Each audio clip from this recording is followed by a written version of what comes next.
Hi there, and welcome to the Skylight Books author reading series. If you'd like to learn more about us and our many upcoming author events, please visit skylightbooks.com, where you can browse our inventory, buy books, and join our Friends with Benefits Club. You can also follow us on Twitter, Tumblr, and Facebook. To speak to a real live bookseller like me, please call 323-660-1175. Thanks for your support, and enjoy. Yeah, like I said, joining us tonight, we have several writers from Otis's MFA program. Please join me in giving tonight's readers an extremely warm welcome.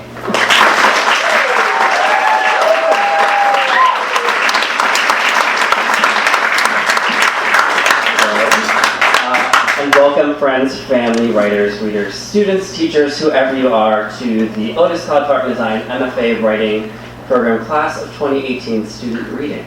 My name is Kyle Raymond Fitzpatrick, and I'm a first-year MFA student working in fiction. I have the fabulous task of guiding us through tonight's reading, where 8 of our 2018 MFA candidates will be sharing work created during their 2 years at Otis.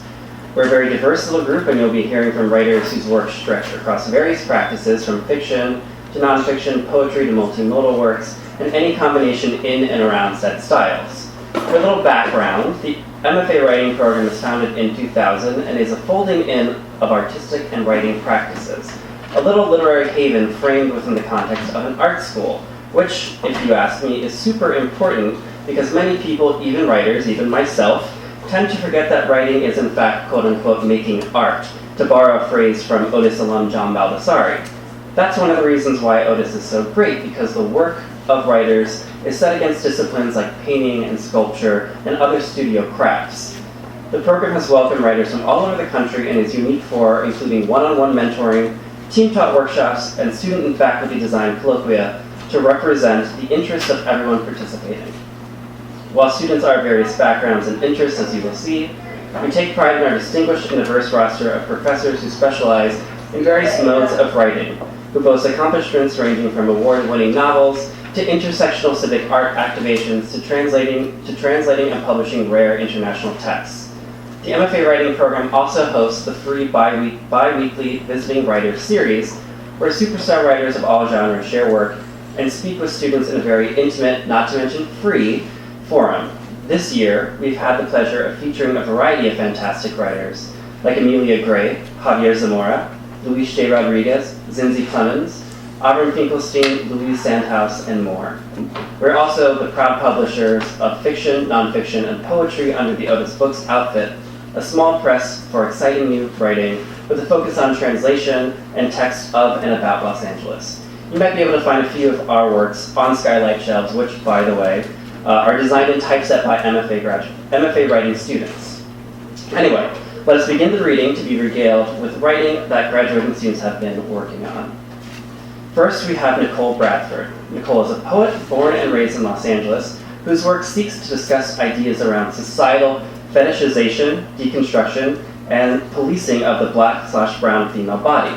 She's a graduate of the University of Arizona's creative writing undergraduate program and plans to pursue a PhD in creative writing. Tonight, she'll share poetry from her thesis, a work titled Shower Talks, where she explores the female body as it re-enters and examines experiences with men, traumatic and not, sexual and not. The work is particularly prescient, coming into creation before and in parallel to current movements like #MeToo and Time's Up, presenting these issues in personal and sometimes abstract lyric poetry. Let's welcome Nicole.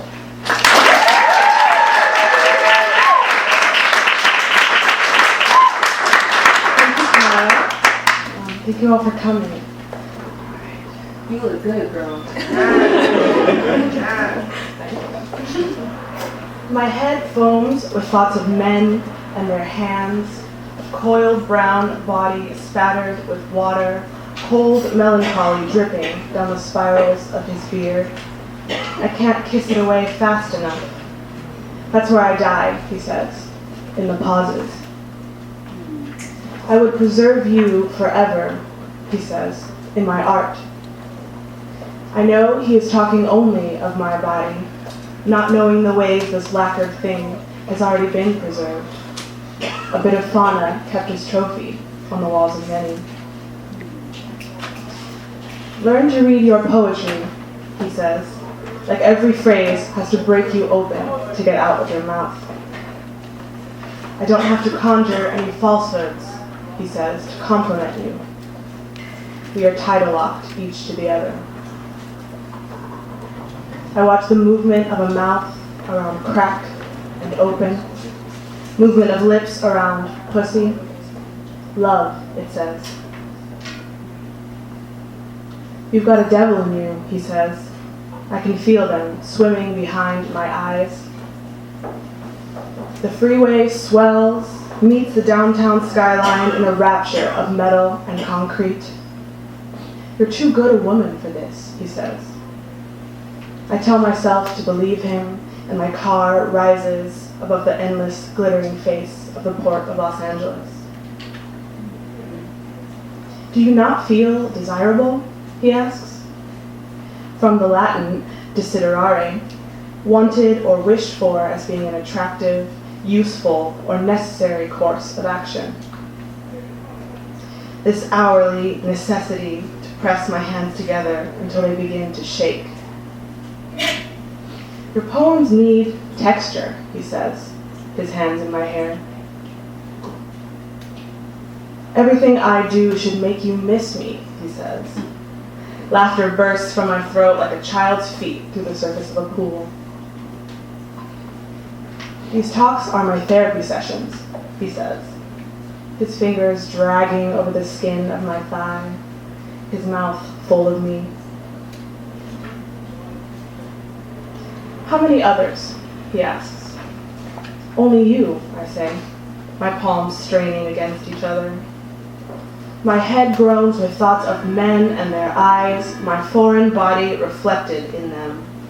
You are. You should. You're too. Love, they say. I had held on to you, I say, as a place of possible return. So his hand moves from waist to hip, an old, warm gradation. I don't want to hear the song in your poems, he says. I want the scream. The pitch of my body rounding the high curve of the 405 North, 105 West interchange. Each time I am taking the turn, wider and wider. She is very pretty, a friend says. I know, he says. I might have to do something about that. Be careful what you tell her, he says. She's fragile. Yes, and I am warm in this fragility. I have woven it, wrapped the length of it around my shoulders, a skein of feeling and empathy. We are at my favorite beach, above the quiet curve of the marina. The sky is soft and cold. You don't fuck your friends, he says. I press him into the sand, sit and wait for the tide to come and claim the body. There is nothing I can do to make this better, but if I do not begin, that will make it worse. Thank you.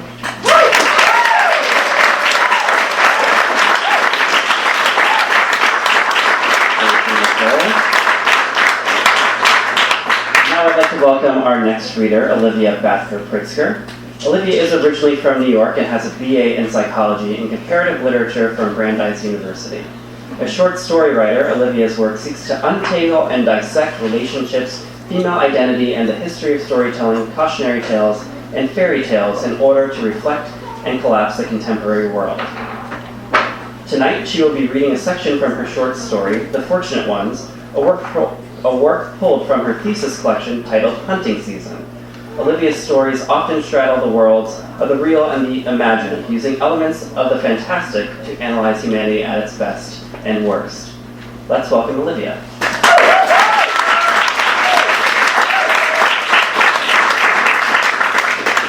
Thanks, Kyle.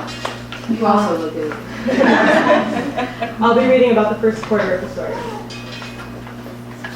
At a small wooden table in the back of her tent, the fortune teller consults her tarot deck. She couldn't care less what it means, but she enjoys lazily shuffling the broad cards, holding them in her hands, and looking at the beautifully drawn characters. The lovers, the magician, the fool. She smiles as her fingers caress their worn edges. With her other hand, the fortune teller fingers a cigarette, twirling but not lighting it. She will smoke it later when she has reason to. Beyond the thick drapes of her tent, she can hear the madness of the boardwalk carnival, the joyful shouts and tinny mechanical music. But the sounds are muffled, and she feels at peace within her private space. She glances at her watch. It's after midday. Tucking a cigarette back in its case, she throws some colored veils over her head and puts on a few more rings. A couple salted peanuts, chased with a swig of warm Diet Coke and a stick of gum, and she's ready. Ready for more of the questions she's been fielding all morning, those hopeful voices desperate to know what their futures will hold. Always the same questions, never the ones they should be asking. Questions they already know the answers to. She pushes through the curtain and into the booth, cracking her gun and blinking in the sunlight. The boardwalk is busy today, but no one stops at her tent. She's situated along the main route, so from her perch between symmetrical velvet drapes, she can see a fairly large expanse in either direction, including a slice of glittering ocean. The fortune teller shuffles for a few moments in silence, watching the crowd. Parents corral their overstimulated children, then from 18 to 80 valiantly attempt to win neon stuffed animals for their women. Snacks are gobbled up, spilled on the ground, tread on by hordes of hurried feet. The same scene day after day. The fortune teller cracks her gum again. To her left stands a man shaped like a circus tent, stuffing a hot dog in his mouth and providing a large amount of shade to the rest of his family. The wife is wearing a backpack and sneakers, and dark brown roots are showing beneath her bleached hair. She looks as though she doesn't want to know what her future will hold. The fortune teller's gaze moves past them to a group of preteens, pointing skeptically at her tent. She raises an eyebrow at them, and they laugh and turn away. The fortune teller shuffles her deck extra hard. What are these kids doing at the pier by themselves, anyway? Her roving eyes land on a family. A young woman in a floppy drawstring hat is barely holding on to her squirming son, who is clutching a massive cloud of pink cotton candy. His mother, efficiently licking her left thumb, attempts to wipe it off his cheek, but succeeds only in smearing it further. The cherubic child is not deterred, and aims the fluffy pink mountain at his face again. His sticky hands wipe at his white shorts, what a mistake that was, and blue and white striped sailor shirt. It can even be seen in his golden locks, as he brushes the sparkly pink sugar from his eyes. Grabbing fistfuls, he laughs delightedly. What fun! And look how it dissolves the syrup in his hands. He stomps his tiny feet in excitement. The fortune teller leans forward slightly, her eyes locked on the boy. Carnival games whir and ding. Children scream as the roller coaster shudders around another bend. Such pure joy is spread across the boy's tiny features. Did she ever look like that? She closes her eyes, and for a moment she can feel her small hand in her mother's rough one again. Fingers spread as her mother reads her palm. Patiently sitting on the threadbare velvet couch, they rescued from a traveling antique show, little legs kicking as the long fingers trace lines on her hand. She can see her grandmother's disapproving face in the doorway, feel the rumbling hunger in her stomach. She hears the echo of her mother's silvery voice. You'll know when your destiny arrives. Your fate will find you. The fortune teller is lost for a few minutes in the images she has tucked away for years, in the mantras her mother sang like lullabies in her ear. The young boy's mother seems to give up, and looks to her husband, who is looking to a gaggle of lotioned and lacquered girls posing for an old-fashioned camera, all bikini strings and pouty lips. The fortune teller watches the father watching the girls. Does one of them remind him of an old girlfriend, perhaps from his youth? Is he wondering what she's doing now? Does she have a tiny son of her own covered in pink sugar? The mother sighs and waves her hand like, hello, your son is turning into a human candy cane. The father snaps to attention, picks up his small son, who shrieks in protest, and carries him off to get cleaned up. The mother calls after the tangle of retreating limbs, hey, where's Clover? From the worry on the mother's face, the fortune teller knows Clover wasn't supposed to go off on her own, but she must be that age. The mother looks hurt. They used to be close, the fortune teller muses. Maybe they made forks together, whispered secrets, ate cereal out of the box. The fortune teller sees on her face the sting of being shut out by your teenage daughter after many years as confidant and co-conspirator. The eyes of a mother unwilling to accept the passage of time. If the fortune teller knows anything, it's that time passes whether you want it to or not. She shuffles her deck slowly, the cards falling from one hand to the other. Then, closing the curtains of her booth, the fortune teller steps outside and lights a cigarette. How careless, she thinks, losing her daughter in a crowd, even if she is the type to wander away without warning. A mother should be better tuned to the movements of her children. After all, dangers are lurking everywhere. You don't need to be a real fortune teller to know that, and in fact she isn't. Her red hair is dyed from a cheap box, and she toasted her deck of cards with a lighter to make them look old. She's from Nevada and grew up on a ranch. The fortune teller picks at a balled up foil wrapper and takes another grab. No sooner does the mother disappear down the pier in search of her daughter than the freshly scrubbed boy and his father return to what appears to be the family's designated meeting point. Looking around and finding the mother absent, the father leans back on a bench and takes in the scene, holding his son's hand loosely at his side. The fortune teller watches the father side-eye that same girl, blatantly staring now, as if there's no one else around, as if he doesn't have charge of the now squirming child who has spotted the cotton candy tent again, little feet already stomping in anticipation of the fluffy delights ahead. Presumably lost in memories, the father doesn't notice when his son wiggles out of his hand and runs off down the boardwalk. The fortune teller steps into his path. Where are you going all by yourself? Trusting child that he is, the boy gives a gummy smile and points to the cotton candy tent. Well, says the fortune teller, pinching his rosy cheek, that can be arranged.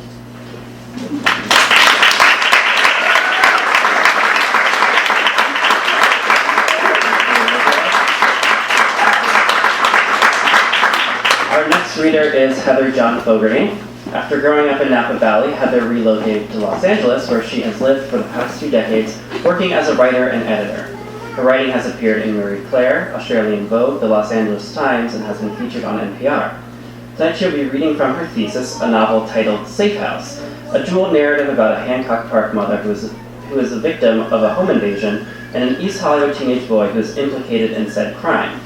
Safe House is not only a slice of Los Angeles micro-communities, but a reflection of the complicated world that is America in 2018, where social, racial, and economic classes collide, and where the best intentions are revealed to be anything but.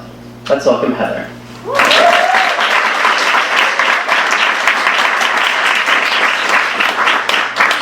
I have a little more tarot for you here, people, so bear with me. I'm going to read from the midsection of the novel, where Magda, the victim of a violent crime, ventures out to a neighbor's house for a new moon goddess circle. And the gardener from Mexico she's accused of attacking her is in jail. Magda stepped out onto a stone patio, behind which a swath of grass ran alongside a lap pool with spigots spilling water onto its rippled surface.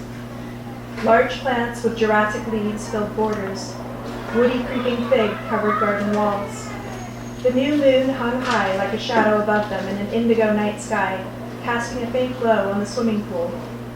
A patchwork of Mexican blankets formed a seating area on the lawn, at the center of which Tiffany had placed a brass tray with crystals, a tarot deck, a stack of cards and writing utensils, and a candle in a jar that splintered off warm light across the blankets. Magda thought about Uriel. She imagined his boots shackled together as he sat on a cold bench in a jail cell, and she took a sharp breath. It's a little windy out here, Sally said, pulling her cashmere around her. Would it be awful if we did this inside, or is that not the point? Yeah, the winds are hell on my sinuses, said another woman. I wouldn't mind going inside. What do you think, Tim? Tiffany shrugged and began picking up pillows. The other woman stooped to help her move blankets and crystals back into the house, depositing them in a room at the center of which sat a low-slung circular table lined with votives. Tiffany ignited a long fire match and touched it to the candle wicks, and when she was finished, she turned off all overhead lights. The pool shimmered outside, and she opened a window. Crickets chirped in the waxen leaves, and for a moment, Magda forgot they were sitting in the middle of a city. We have some new faces tonight, Tiffany began, nodding at Magda. To welcome everyone, I wanted to start by talking about tonight's new moon circle intention, which is courage. The women murmured their approvals at the theme, and Magda felt a distinct dread that she would be expected to talk about the man with a gun. The group lowered itself around the table, and Tiffany disappeared outside, returning with a large, smooth stick wrapped in strands of leather and fur. Feathers dangled from its grips like dream catchers. It was exquisite, this muscular and totemic staff, and Magda felt blasphemous in its presence, like taking communion without confession first. Wrongly accused. She replayed his voice in her head at the top of the stairs, in the crosswalk. It was him, wasn't it? This is a safe space for women, for our voices to be heard, Tiffany continued. I know we all love to chit-chat in this group. The women like this, and their assenting laughter echoed off smooth plaster walls. But the circle is not a conversation. We'll do that later, Tiffany continued. We're here to share our stories, and so that we don't interrupt each other, I'm hoping we can honor this Native American tradition where you say ho, which means I hear what you're saying, and the truth has been spoken. It's also short for we're all connected and can relate. Tiffany knelt down and picked up the small stack of note cards and pencils, handing them to the architect to pass around. She explained that they were to set their intentions for the evening by writing down ways in which they felt they might be more courageous. She then lifted the brass tray, which was in fact a gong, and drummed it gently with a mallet, pronouncing the circle sealed. A cool breeze rustled through the window, but even so, Magda's face flamed, and she wondered again, was it him? The architect rose from her seat onto her knees, extending her reach for the staff. The crowd felt silent. Once more, she began to speak. I'm Sarah. I'm here tonight without my partner Lex, who I know wishes she could be among this incredible group of women. Here she smiled, and how beautiful she looked. A smattering of dark freckles across her light brown skin, her hair wrapped in a red headscarf. I don't take for granted how lucky I am to be an openly gay woman in Los Angeles with a wife and 2 beautiful daughters. But I've been thinking a lot about the courage it takes to live authentically in other parts of the country. How I'm able to hold my wife's hand in public without worrying that we may get beaten up, or worse, shot for dancing together in a nightclub because we dare to ask the same freedom as everyone else. And so, what resonates for me when I hear courage is authenticity.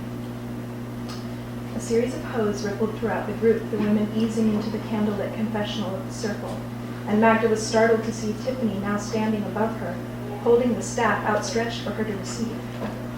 She took the stick and smoothed her fingers over its surface. All heads turned to her, and her heart started to pound. Surely it would be understood, forgiven if she passed the stick to her neighbor. She could not bring herself to speak, to offer herself like carrion to these women, and yet all eyes remained on her, ready to devour her confession. She couldn't do it. What was your intention? It can be a single word if you like, Tiffany coaxed, gesturing to the note cards. At the beginning of the exercise, Magda had been nervous, searching to write down something that didn't feel like total horseshit.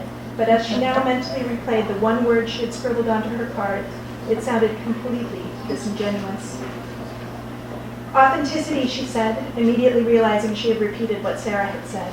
It wasn't even her own word. Why had she said it? Why was she here? If she got out now, she would look ridiculous, hysterical. She was still holding the stick. Ha! Sally said sarcastically. The other women refrained from speaking, instead exchanging conspiratorial glances ripe with disapproval. Ho! Tiffany corrected. This is a safe place, and it takes courage to share. When we are present in the circle, we're experiencing oneness that reminds us who we are, one human race, one global village. I was attacked, Magda said, and she could feel the discomfort in the circle. Their glances shifted from each other to the floor. It was bad, she said, feeling her hands tense around the staff. A man is in jail. Whether she liked it or not, she had their attention now. This was the moment to confess, but to confess to what? Why did she feel like the one who had committed a crime? She had been attacked, knocked unconscious, robbed. Without warning, the floodlights flashed on, startling Tiffany, who whispered, "Motion detectors." Uriel hadn't done it. She knew this instantly and completely. He was in jail and he didn't do it. Oh God, the man with the gun was still out there. Was he here now? Had he been watching them? Holy shit, Sally gasped, pointing towards the back of the garden. Magda squinted to make out a pack of 3 coyotes standing atop the garden wall like conjured apparitions, their eyes gleaming like incandescent bulbs in the darkness, ears pricked. Nobody moved, Tiffany snapped. The women jumped to their feet and hurried to the window.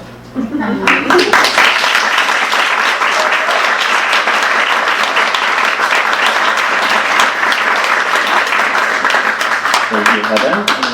Next we have B.A. Williams, a queer writer and performer from East Long Beach. Her work in writing and performance seeks to uplift communities of color, redefining otherness while distributing intersectionality in art and beyond. She's the co-curator and host of Unfadable, the Requiem of Sandra Bland, an ongoing performance and workshop series hosted by Art Chair LA. In addition to Literary Arts Director of Art Realm LB, a Long Beach seasonal art show for artists of color and those who identify with underground culture. BA will be reading from her thesis, a novel titled The Blue Line, about a black queer woman who returns to Long Beach, CA, after college, hoping to start a new life, only to find that her complicated past prevents her from moving forward. BA's work is deeply personal and seeks to not only scramble our perceptions of black queer women, but to understand the simultaneous specificity and universality of these experiences. Let's welcome BA.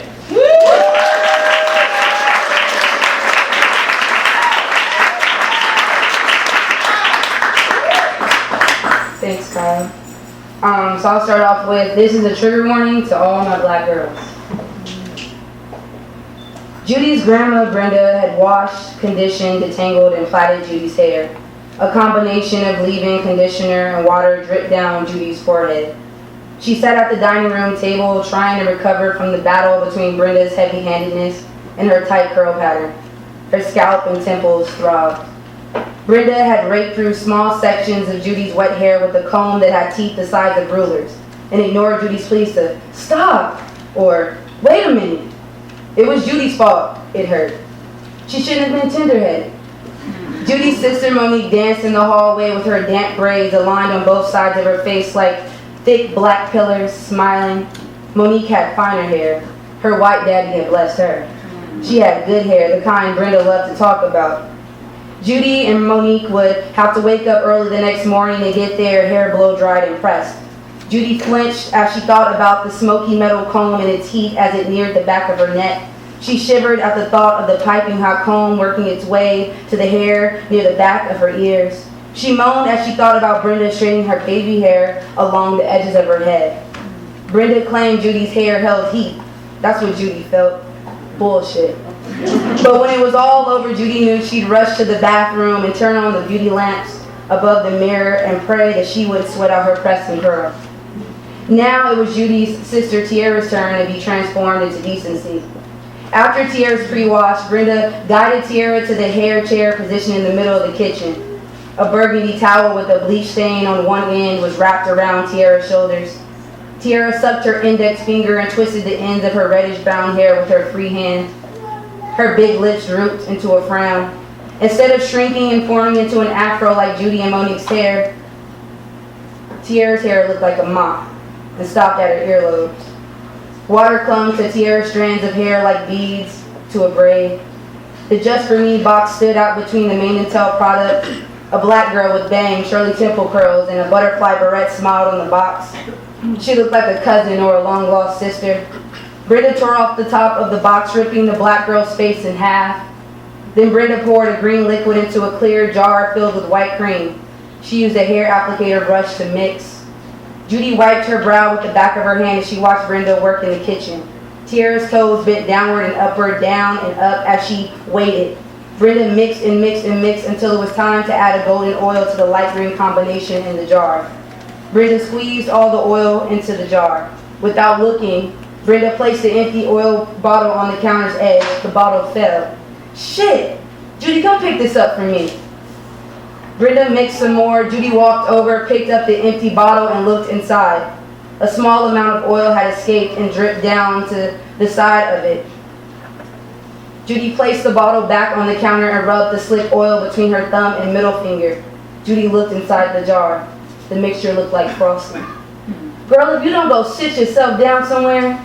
Judy rolled her eyes and sat back at the dining room table. I don't get why we need to even do all of this for Easter. All we're going to do is sit in church.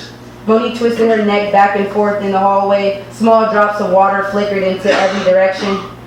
First of all, as long as y'all living in this house, y'all going to abide by my rules. And second, this ain't no damn Easter. Our Father died on the cross. This is Resurrection Sunday. You know I don't celebrate no damn Easter. Brenda dipped the brush into the frosting and slapped the glob along the edges of Tiara's hair. Still, I don't get it. Why do we need to get all fancy for the Lord? I thought He loved us no matter what. So why do we need to get our hair done and wear new clothes? Shut up, sit there, and be a child. Monique skipped down the hallway singing the Just For Me theme song.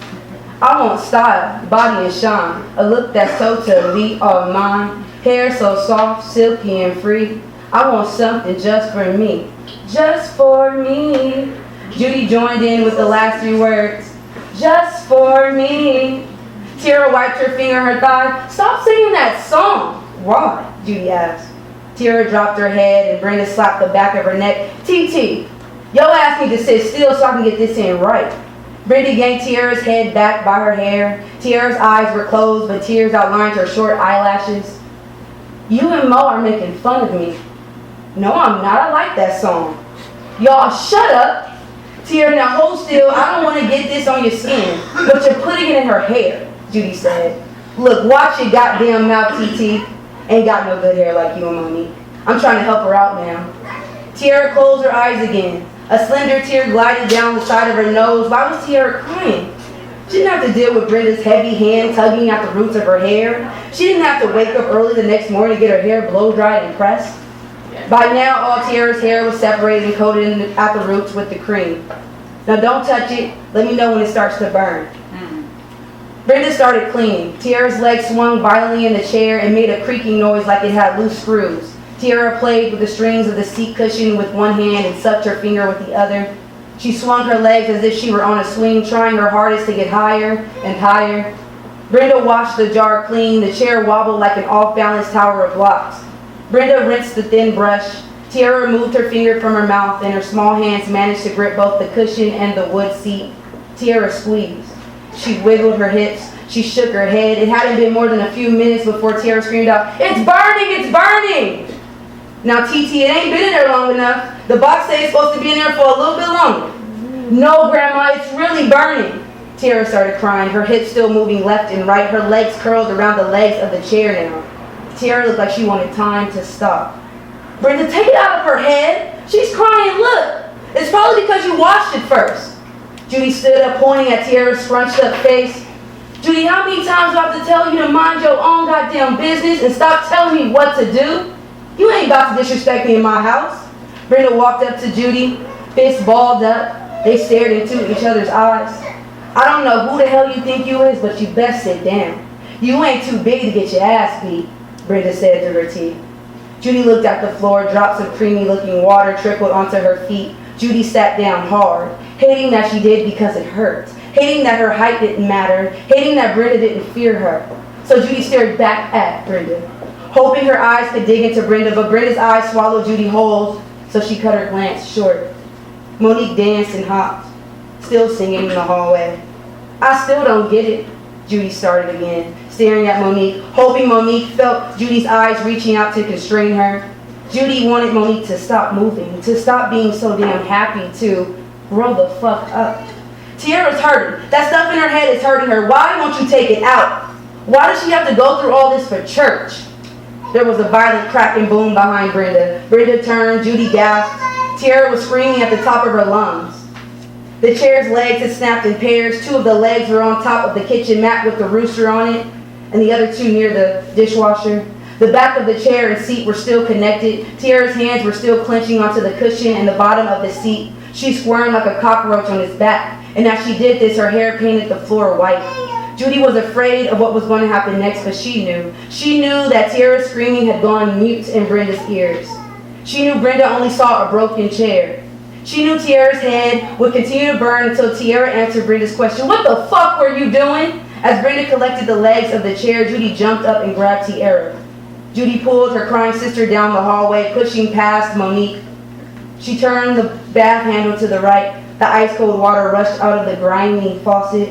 She grabbed Tiara's head between her hands and said, "Stop. Please stop crying, please." Tiara's scream quieted down and sounded more like an old hymn in a church. Judy hurried and baptized her sister's burning scalp into the water. Brenda's footsteps echoed from the hallway. She was coming. Judy rubbed and rubbed and rubbed the cream out of Tiara's hair. Just as Judy pulled the coughing Tiara up from the water, Brenda snatched Judy's arm. Thank you.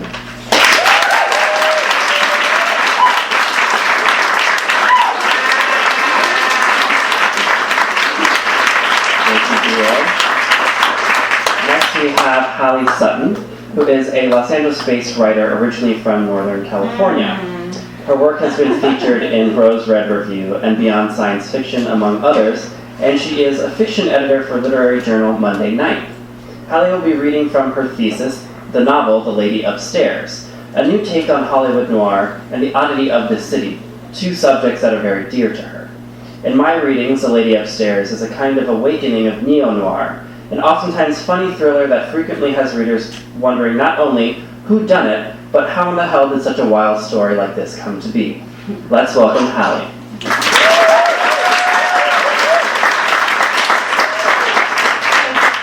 Thank you, Kaya.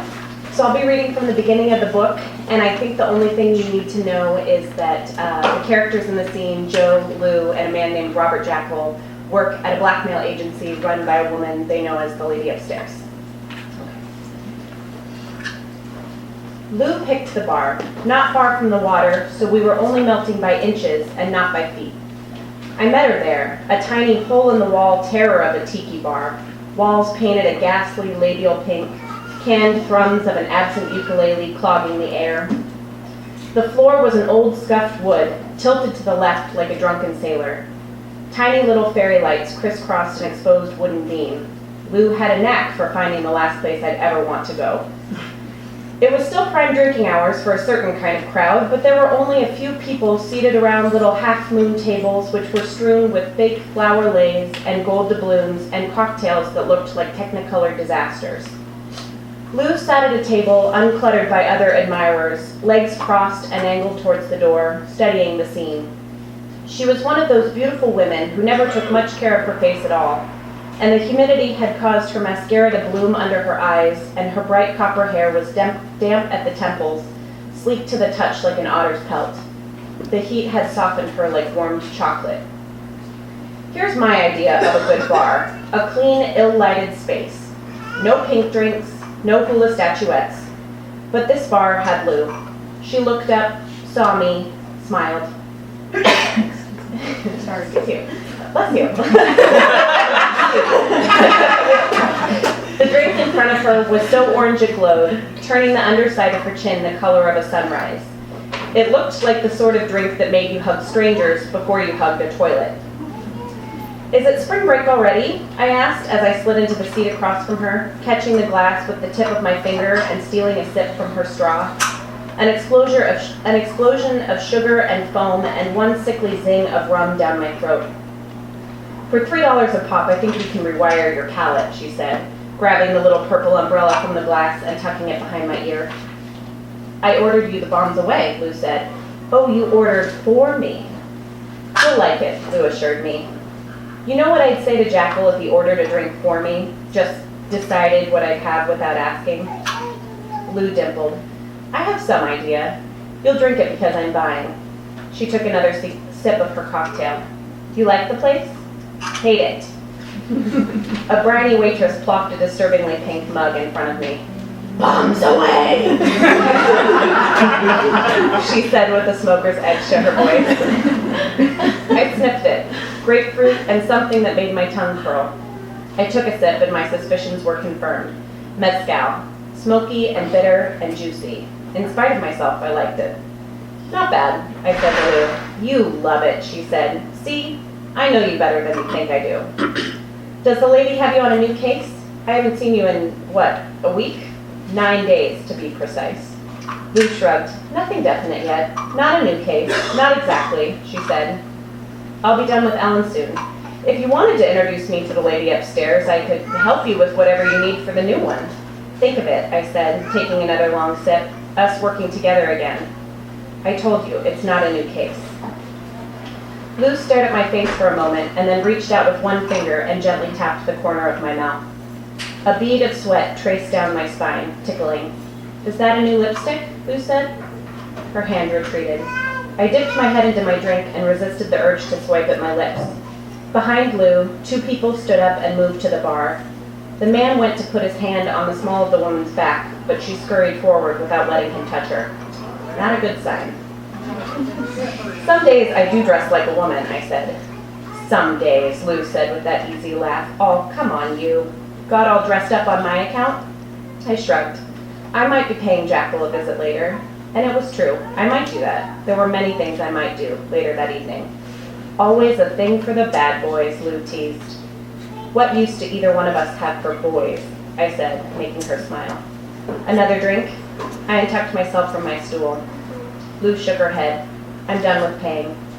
She rolled her shoulders and took a long, languid look around the bar. She spotted him, the same man I picked up earlier, and flicked her eyes at me. A challenge. A game we played before. Batter up, she said, and leaned forward and tapped my arm. Tag, you're it. The spot burned through my dress, and I had to keep myself from rubbing it. Lou told me she didn't keep score, but that was bullshit. I was currently up 3 drinks on her, but it had taken nearly 3 years to get there. I sucked at the ice in my glass, trying to get one more sip of mezcal, liking the fiery burn of it in my nose, and zeroed in on the man. He was still talking to the woman, but his eyes found me, gave me an appreciative once-over. If I was a kinder woman, I'd tap her on the shoulder and tell her to keep moving. Instead, I smiled, looked away, looked back, smiled again, strutted to the bar to order another drink. But Lou bumped him from behind, and the amber liquid in his glass splashed up into his nose. I whipped my head towards her, surprised. She'd moved faster than I expected. She wasn't letting me win. Oh, I'm so sorry, she said, all big eyes and innocence. Her fingers lingered on his sleeve, and she gave his date a sympathetic smile. Did I spill your drink? We would stay for 2 drinks, slipped onto his tab, only long enough for the bartender to get comfortable putting our beverages under his name. By that time, he'd be slurring, and his date would be as possessive as if she actually liked him. Soon Lou and the girl were old friends, and I was flirting like there were more than drinks on the line, but even as I did, I couldn't stop myself from listening to Lou. I was laughing too much, and I didn't care. The date excused herself to go to the restroom, and the man leaned into Lou, shrugging his weight onto her shoulders and draping a hand across her knee. Without losing a beat, Lou shifted her attention to me and clutched my chin, drawing me in for a kiss. It wasn't a regular part of our routine, and I could feel my heart thud as her nails scraped lightly against my jaw. Her lips were soft like lips, and her tongue slid in between my teeth. She was selling it more than I was. I kept my hands to myself and my eyes closed and tried not to think of anything. After a few moments, she uncorked her mouth from mine with a pleasant little pop. Lou smiled at the man, who was watching the two of us slack-jawed. So that's how it goes, he said, breathing into his glass of scotch. Lou winked at him. That's how it goes.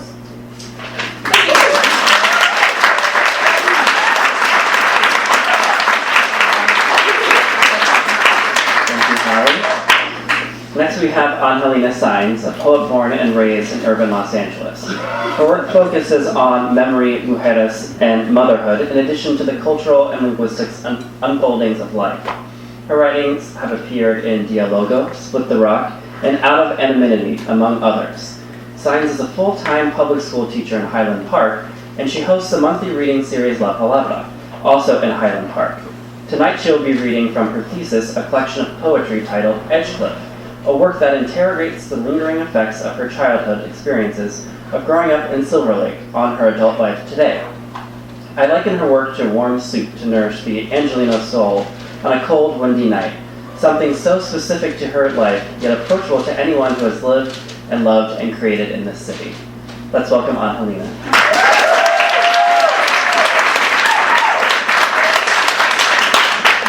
Buenas tardes. Okay, just up in here. Okay. So it was very interesting. My poems are about this neighborhood. It was very interesting to drive here down Sunset. There are no coincidences. Humidity transports me to dusty brick homes, dirt roads, moist sunrise, rooster calls, dogs roaming on roofs, to Tepic, Nayarit. Neighbors in my tia's living room, tiendita. Quiero, they shout. I turn in the damp sheets. Muffled voices in the kitchen, clinging of dishes, fans' soft whir, ease me into waking hours. My uncle paces in and out of the room, judging my lazy Yankee ass for still being in bed at 6 a.m. Neighbors sweep their patch of the sidewalk as dark men in thin button-up shirts and sooty slacks, cracked feet in worn huaraches, load up their triciclos de carga. Elote, helados, tamales, frutas, flores. Humid day unites with unforgiving tropical sun. The sun angrily shines on our walk along uneven sidewalks and cobblestone road. Human mass on the bus radiates moisture. The deaf and mute guitarist plays random strings and screams from the top of his lungs into my hot ears. Bolas de limón nos refrescan la sombra de los guayabos en la plaza central. Nos subimos a un taxi, ventanas medias abiertas, nubladas por la humedad. Humedad, parallel dimension. And I'm not talking about damp. I'm not talking about Seattle, San Sebastian, San Francisco. I'm talking about tropical humidity. When it is not humid, my feet are on the ground. I am working, mothering, writing, hustling. But this morning I am waterside in Miami. The mist crawls across the ocean as humidity wraps my heart in banana leaves.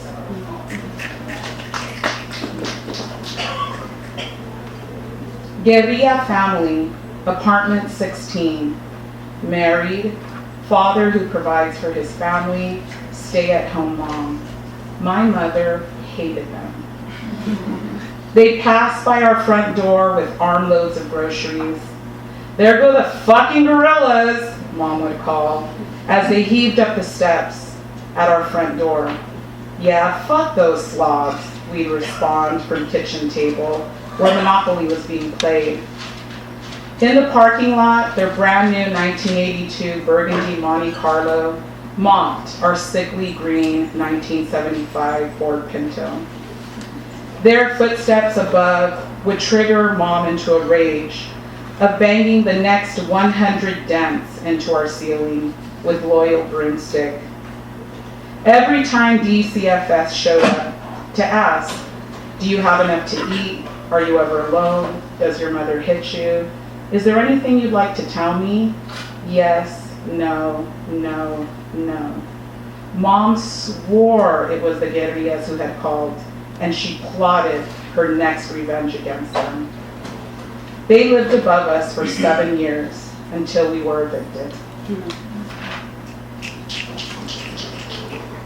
3 a.m., Wednesday, July 29th, 1981. TV on, lights a front door, open to the cool dawn. Neighbors fill our dining table with matrimonial offerings. Mom provides the coffee. It's Princess Diana's wedding. Brown, black, white single mothers, all on food stamps, riveted as Diana waves from glass carriage. Her stoic chiseled jaw and blonde feathered hair woos them. 25-foot-long wedding gown train dreamily arranged on the steps. Camera zooms into Diana smiling at the mouth of Westminster Abbey. She is only a few years younger than all of the women gathered in my living room, but the women talk about Diana as if it is their own daughter getting married. Sweeping camera shots, Central London, Thames, Tower Bridge. None of these women will ever know these places, but I will.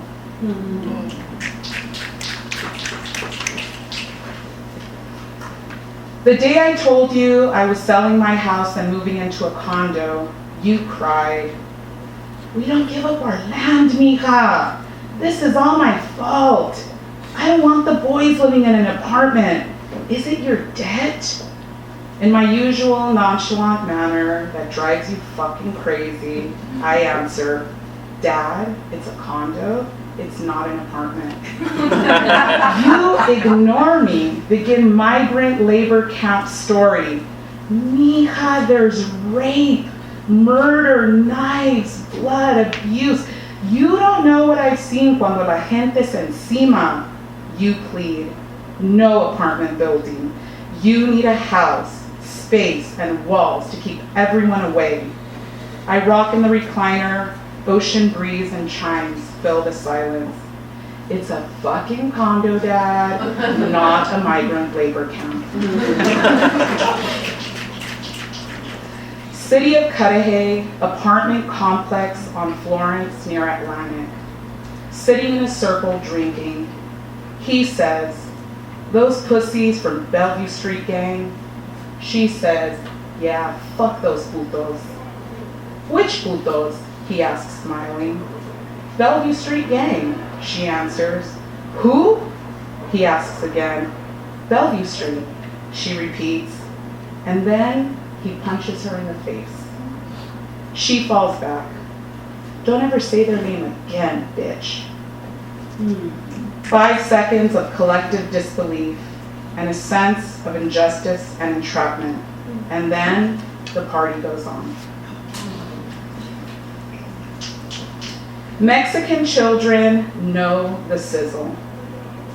In the corral, playing with sticks in the dirt, gathering leña for the next day's stove, cleaning beans in a Whittier kitchen, talking shit on the steps with your homies, or reclined on the designer sofa, iPad in hand, playing Roblox.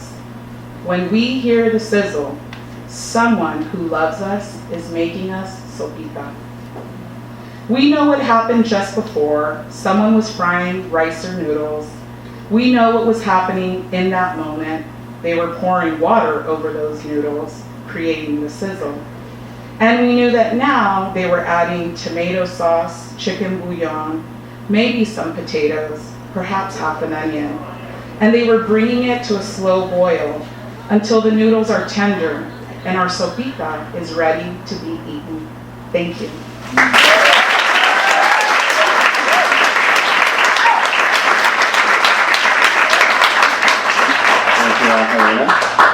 Next we have Newton Garner, who is, in his own words, an American poet born on a Sunday.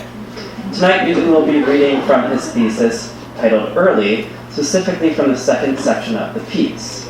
The work is about a lot of things, primarily self-preservation, recovery, and the reconciliation of the self under and after duress.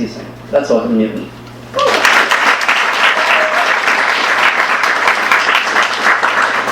Hi everybody. I thought I'd kill the nerves with a small joke before I began, so I pull back to you by tether, and I can no longer tell whether either of us is material. Did I leave or was I lost? I can be only where you placed me. Boxcars parked a long time, dressed up full-string dolls' houses, closed off call centers. Yes, I received your echoes. Yes, I received your echoes. How couldn't I wouldn't know how. Tethered to you, electric, lungs bellow and ten up the filament between us. I remember and sparingly permutations of this technique, how we had communed. You called it a few, Terry, you took in you. You are not a black hole. You pause at the mirror, who are you? That light escapes and passes through. Refraction, after image, mirage, mimic, shocking the body automata to remind yourself, function, process.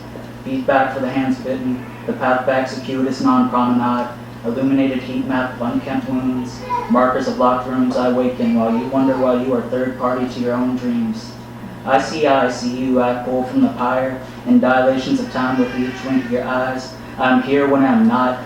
Pinch, punch, punish, pull, proselytize yourself to our binds, tug eyelids and reveal our strain limits. Touch cheek, lips, nose, tender they are your own. I see the body down below with its face like mine, mouth like mine, ears like, hair like, nails like, gut like mine. Does it feel facile to you that we might realign? I'm here when I'm not. I wake when you sleep, where distance is a passing cognition, recognition, filtered encumbrance, distresses membrane, body protein, shape of the vortex, coiling to recover weights or silk to sift auspice, something similar, some semblance of the errant vessel for testament, a smudged history. When you sleep, I wake where there's a checkerboard floor, fish tank, a ho-hum megatorium, bland side effect of overstimulation, exorcism unimaginative. Claustrophobic cabins, apartments stalked by madmen, a slow ride, a slow dive to the low nights, the same old nightmares, same old places, same old interstaces of every day. I wake where mud reclaims, where earth bakes, where you feel safe in losing a name, where you lose you in the deluge, every sense sensation the null.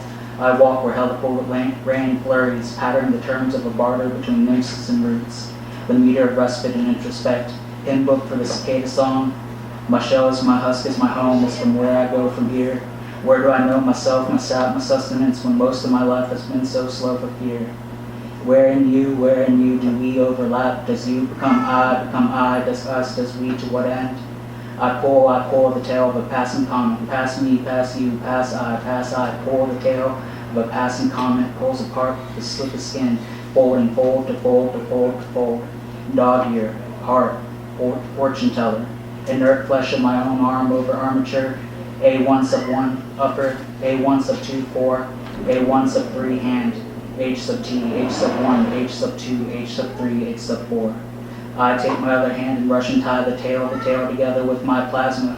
One palm parts, one palm red. I take my hands together against 3,000 degrees back to you, stretched across X thousand miles, planar, as if this is how it will always be at the convergence of always seems, until the sun crashes down on your pride, the horizon, the sense of you before you were I, me. With the gust carrying every sensible, every senseless wisdom whispered into it, some carried from muffled frustration seeped out into pitch night, some marginalia, or ideolalia, our codex for our tachyonic calls, the sum of all fears, all parts, the sum of the gutter. Down from Appalachia, down from the Smokies, down from Rangitoto, down from there, the wind will blow an eyelash back to you, the wind will come to blows, the wind will come. We can only be here together, yet here we are, we pull we from the pyre, the glint of winking sand, white sand beach, stretching endlessly nowhere, and the child's pose, your body by suspended empty pier, and an interlace of logs, memoirs of growth etched on each surface. We pull we unblemished, face blank and unmarked grave, sleep talker, spilling all your secrets to cinders, long gone out access codes, compartment shuttered, we should not have. We shudder at the gas of each heart as it opens again under familiar overcast. The stiffened latissimus quakes, with ants testing its tensile strength. The forehead is a one-way door, your stomach, still, the garden of slugs. Perforations along A2 peel from fingertip to armpit to littlest toe, uncover mannequin. A way back in, a way to begin. The sleeves fit us snug enough for you to wake while I pull our leg up like a loose sock. I think I'd feel what it is to be you again when our clay sets and slip fills in cracks as we settle. This is stillness and sunset, a callous after callousness. After carelessness, this is slippage. I, we, me, you, pilot you, bodysuit, tuned to the fork in our road, the map subsurface here, where hush and water washes ashore fleck and molts, each a part of you, we, me, shifting toes till all that is left cannot be lost. Thank you.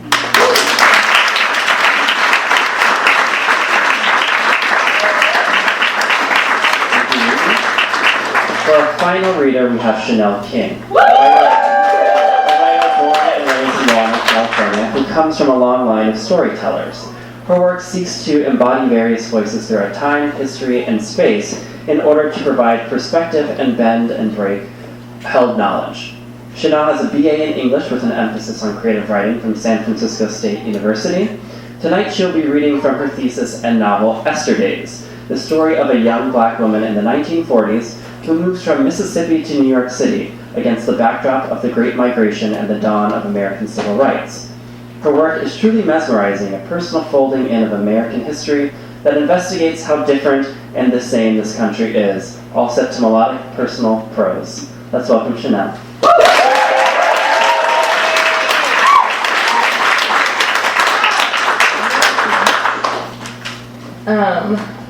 All of these writers coming before me, I wasn't going to say anything more, but thank you to all of you beautiful writers. You've meant so much to me these past 2 years. So just to set up the scene here, Esther, who now goes by Jo, is sitting at Danita's house across the street from where her and her cousin Lumi live, smoking a cigarette. A wife.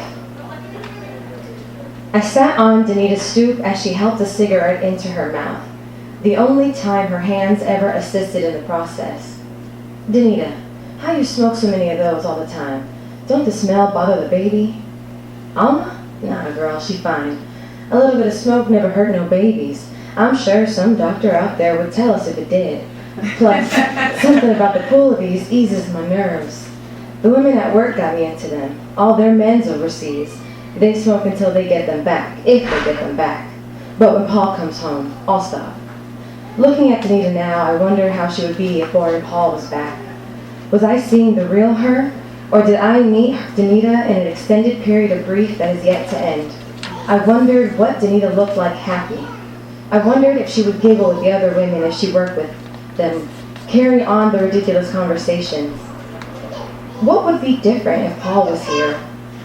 She looked at me stunned, letting her bottom lip drop almost enough to let the slender cigarette fall out of her mouth. She laughed, and then almost suddenly her eyes filled with heavy tears.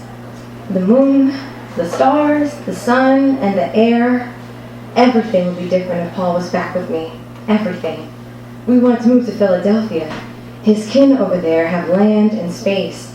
The babies can even have their own patch of yard to play in. Could you imagine? Me not having to sort through broken glass bottles and trash to have Alma sit in some grass? Not having to sneak over to some white folks' neighborhoods just so she can see what a pretty yard looks like? To have that all in your very own home? Plus, who knows, maybe I could have another baby. Maybe a boy even. I bet Alma would love to play with a little brother or sister. I grew up with tons of siblings, every part of the shack, always shaking.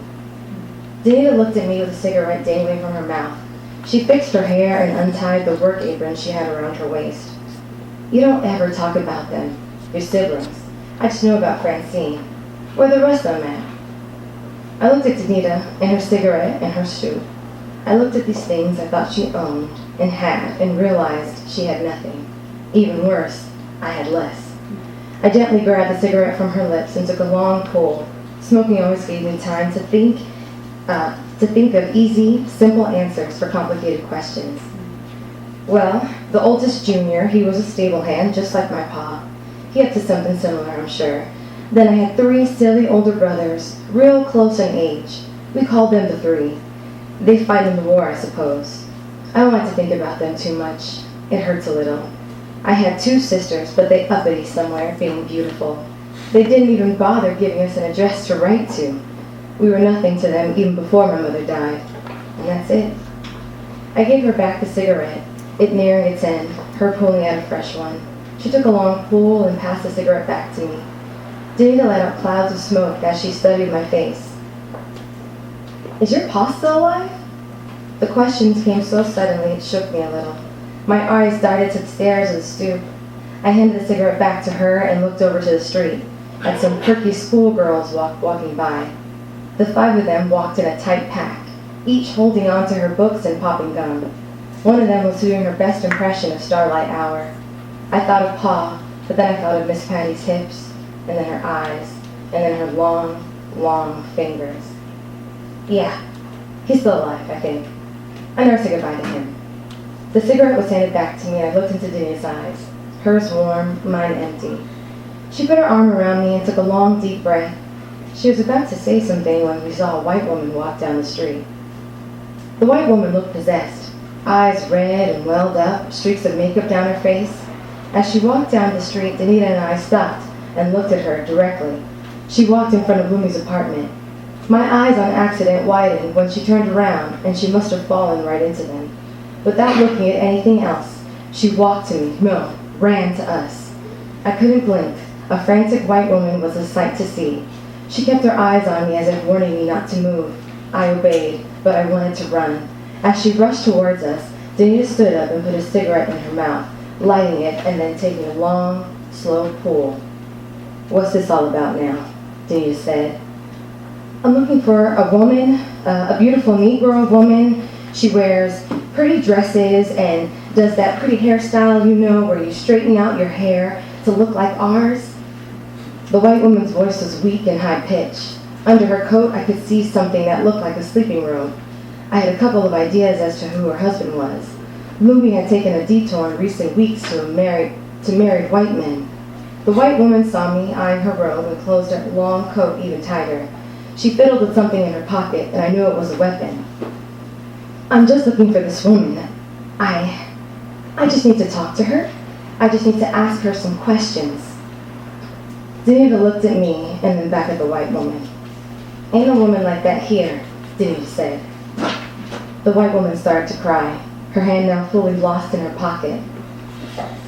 I know that there's a beautiful Negro who lives in that apartment over there, and I know my husband goes there and fucks that woman, and I know he gives her money, and I want her name. The white woman continued to cry, and I stood up next to Danita, taking a cigarette that she offered me. Like she said, ma'am, ain't no white woman like that living here, I said. The white woman continued to cry, her hand still lost in her pocket. Out of it she pulled a small handgun. Danita and I sat side by side, didn't move one bit.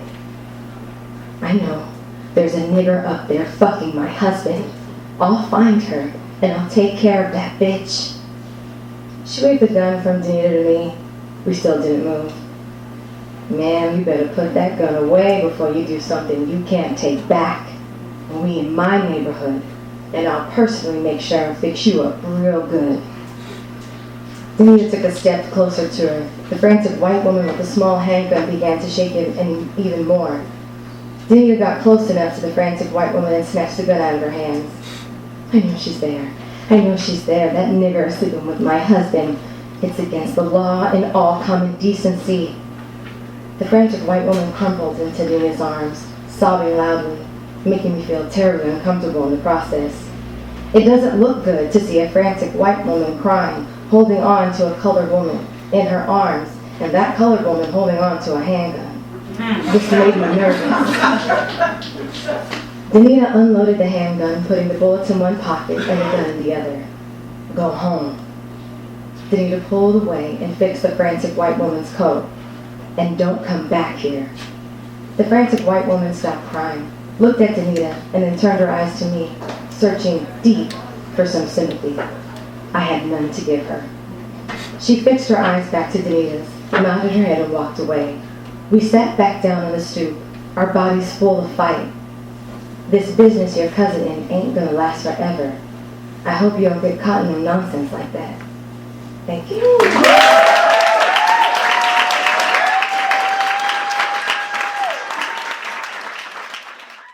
You've been listening to the Skylight Books author reading series. Don't forget, you can listen to this and all of our other great podcasts at skylightbooks.com. Thanks again for stopping by, and we hope to see you soon.